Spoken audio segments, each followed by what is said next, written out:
Algumas portas não se abrem com chaves, mas com coragem e às vezes com fome.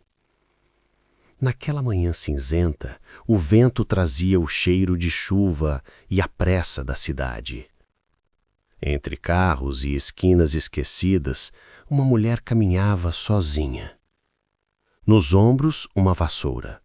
No peito, um pingente em forma de coração. Nos olhos, a esperança cansada de quem aprendeu a sobreviver com o pouco. Seu nome era Ana. Ana tinha 28 anos. Desde pequena, aprendera que o mundo nem sempre é justo, mas nunca deixou que a pobreza apagasse sua dignidade.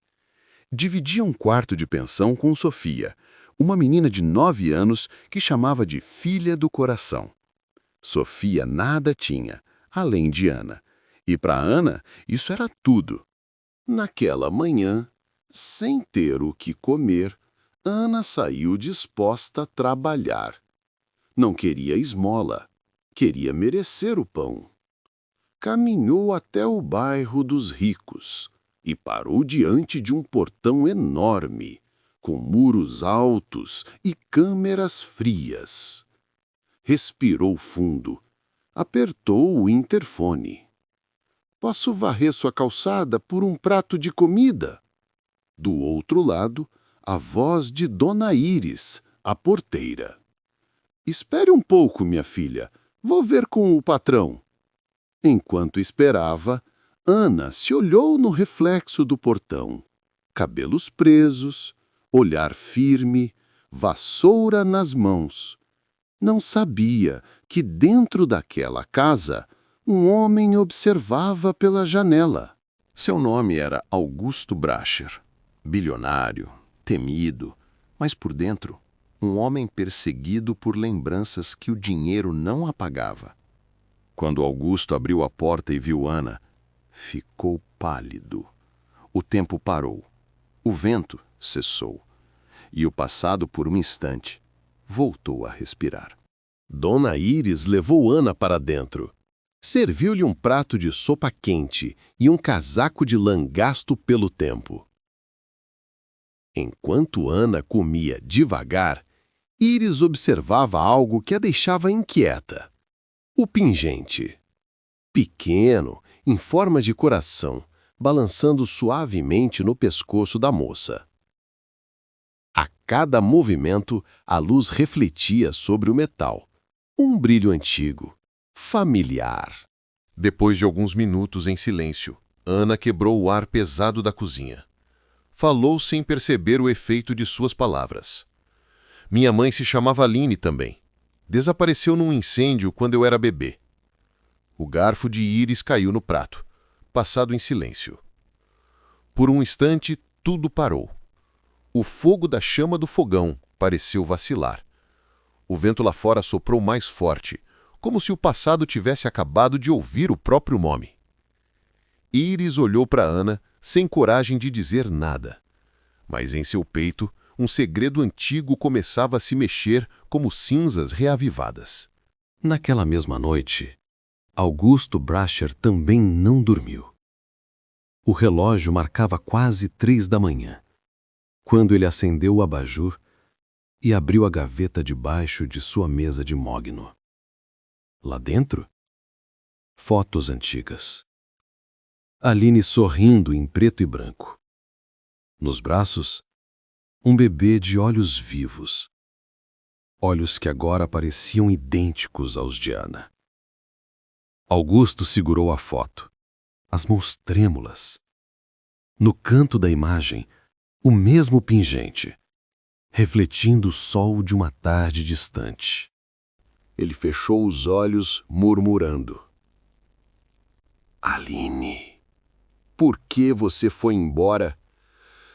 Mas o silêncio do escritório respondeu com ecos de culpa. Culpa por algo que ele tentou esquecer e que agora voltava à superfície como um fantasma sem rosto. Nos dias seguintes, Ana continuou indo à mansão. Varreu o jardim, limpou os corredores, cuidou das flores. E cada gesto seu parecia acordar algo adormecido em Augusto. Do escritório, ele a observava pela janela escondido atrás das cortinas. Quando ela sorria para as flores, ele via a Aline. Quando ela baixava os olhos, via o passado. E quando o vento balançava o pingente em seu pescoço, ele sentia um arrepio. Era como se o tempo estivesse brincando com ele, reapresentando o que a vida lhe tirou, mas sem ainda dizer o porquê. Enquanto isso, longe dali, um jornalista chamado Mateus investigava antigas demolições ligadas à empresa Brasher Inc. A pauta parecia simples, um levantamento sobre acidentes urbanos.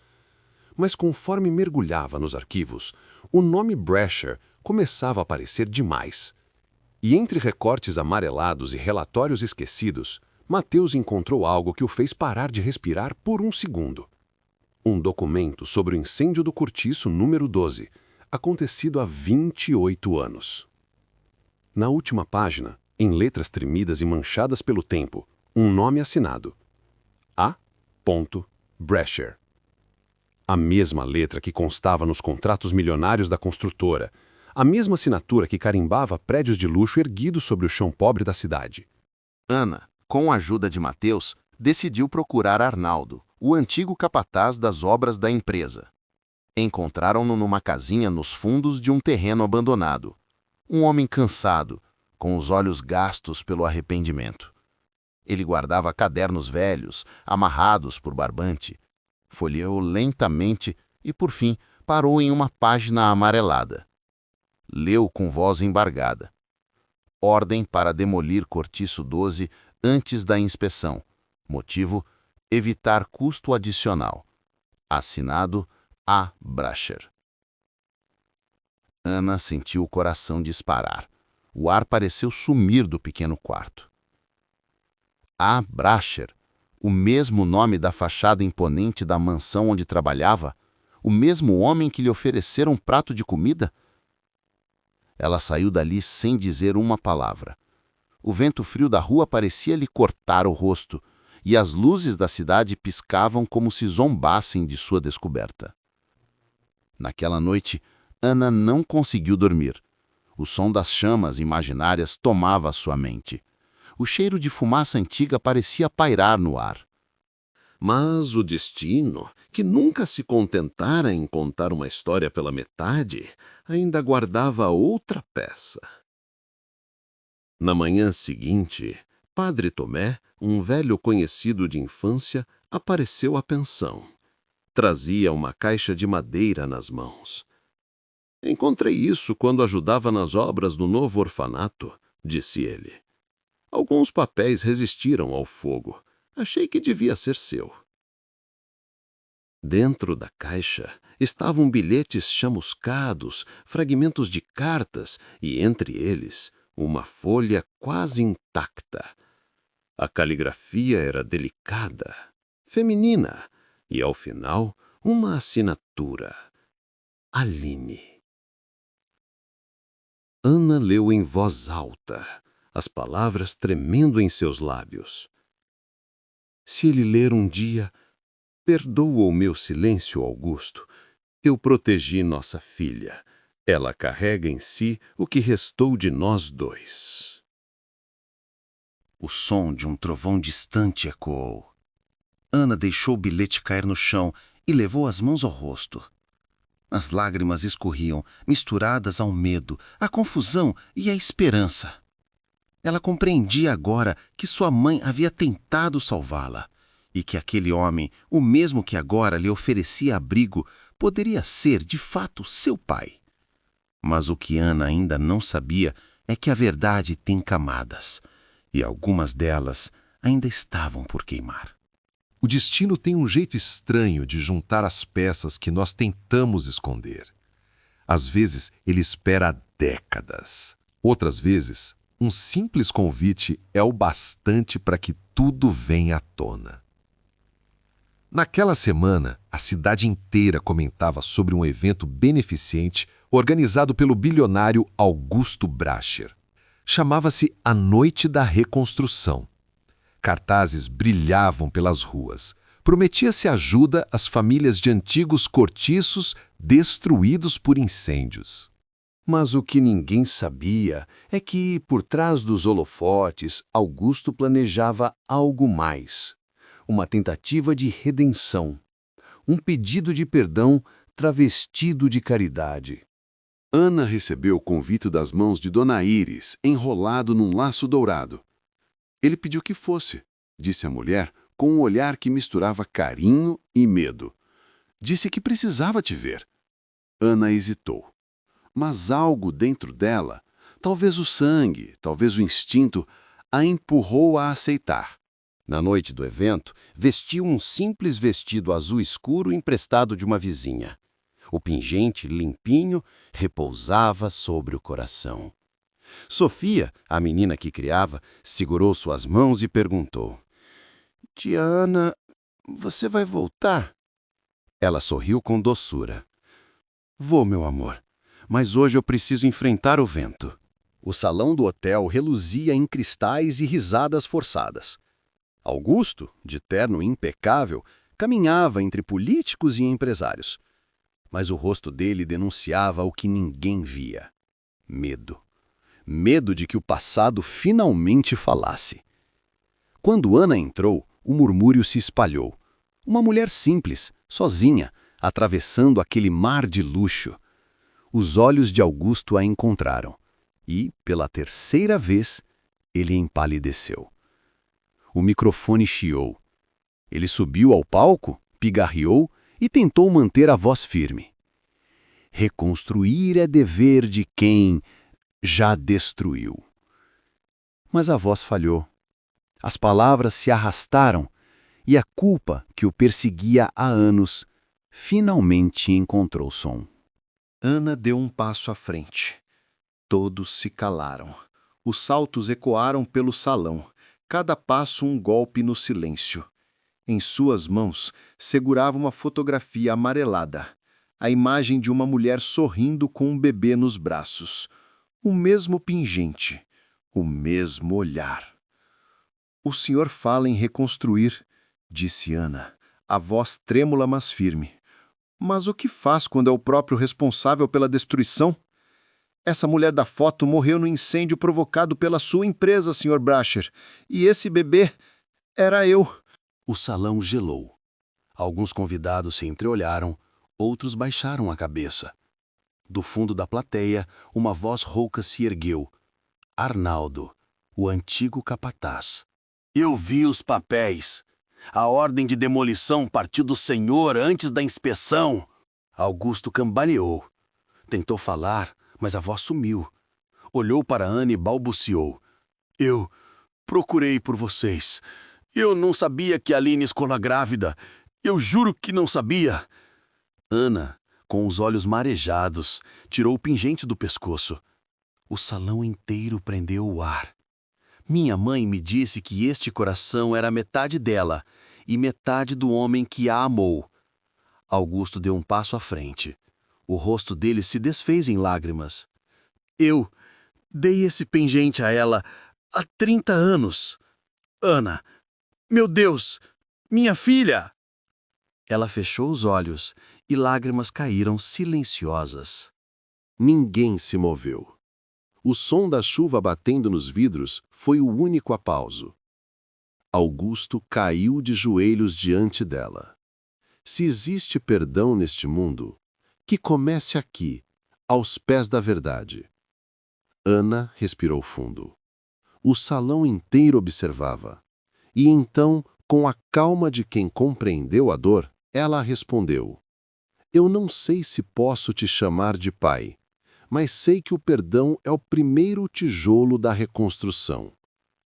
Ela se abaixou, pegou a vassoura que havia trazido, a mesma com que varrera a calçada naquele dia, e a colocou diante dele. "Ainda há muita coisa para varrer aqui dentro", tocando o peito dele, começando pelo coração. Augusto chorava sem pudor. Chorava por Aline, por Ana e por cada rosto apagado nas chamas da ambição. Pela primeira vez, a cidade via um homem poderoso ajoelhado diante da humildade.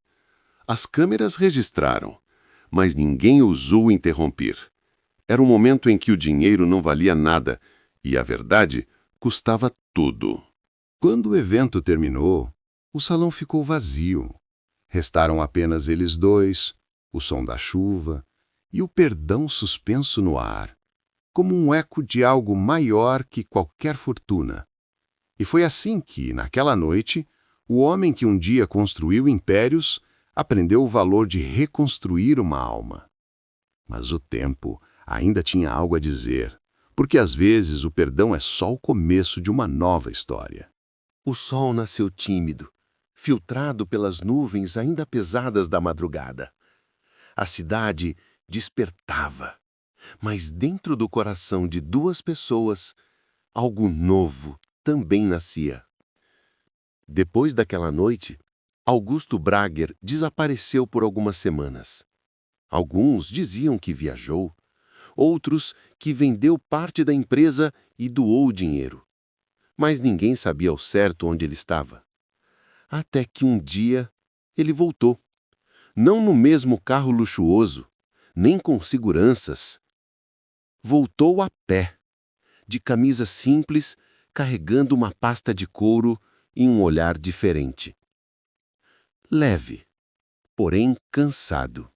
Ele procurou Ana no bairro onde tudo começou e a encontrou varrendo a calçada de uma escola comunitária recém-pintada. "Você voltou", disse ela sem levantar o rosto. Ele assentiu. "Voltei para reconstruir o que o fogo destruiu e o que o orgulho queimou."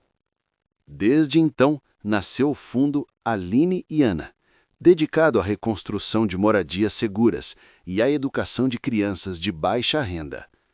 Augusto doou quase tudo o que tinha, mas, pela primeira vez, sentiu-se rico de verdade. Ana continuou no mesmo bairro. Não quis mansões nem fama. Escolheu ficar onde a vida começou, porque foi ali que entendeu o sentido da palavra raiz. Sofia, a menina que chamava de filha, crescia entre livros e sorrisos. E Augusto, sempre que podia, visitava a escola. Sentava nos degraus, ajudava nas reformas, conversava com as crianças. Alguns o reconheciam, outros apenas o chamavam de Seu Augusto, o pedreiro elegante. O tempo foi passando, mas o vento daquela cidade parecia carregar uma paz que antes não existia. Certa tarde, o padre Tomé apareceu com uma pequena caixa de madeira. "Isso é seu, Ana", disse, entregando com cuidado. "Encontrei durante as obras do novo abrigo. Estava escondida atrás de um tijolo queimado. Dentro havia uma fita cassete antiga, com o nome Aline escrito à mão." Ana levou a fita até um velho gravador. Quando apertou o play, uma voz suave encheu o ar. "Se um dia o vento mudar, minha filha, saiba que estarei nele. E que o amor não morre, apenas muda de forma." As lágrimas escorreram. Ana olhou pela janela. O vento fazia as cortinas dançarem. Lá fora, o sol beijava o telhado das casas reconstruídas. Ela sorriu. E pela primeira vez em muitos anos, sentiu paz. Do outro lado da rua, Augusto observava. Não disse nada. Apenas tirou o chapéu, olhou para o céu e fechou os olhos. O vento passou por entre eles, um vento novo, limpo, sereno, como se o próprio tempo tivesse decidido perdoar. Algumas portas se abrem com coragem, outras com humildade, mas as mais difíceis só se abrem com perdão. E naquele pequeno bairro, onde um dia tudo foi ruína, agora se ouvia o riso das crianças, o canto das mães e o som das vassouras varrendo não mais a sujeira, mas o passado. Porque o vento, quando muda, leva embora o que pesa e deixa o que importa. Se essa história tocou o seu coração, deixe seu like, compartilhe e se inscreva no canal para mais histórias que aquecem e transformam a alma.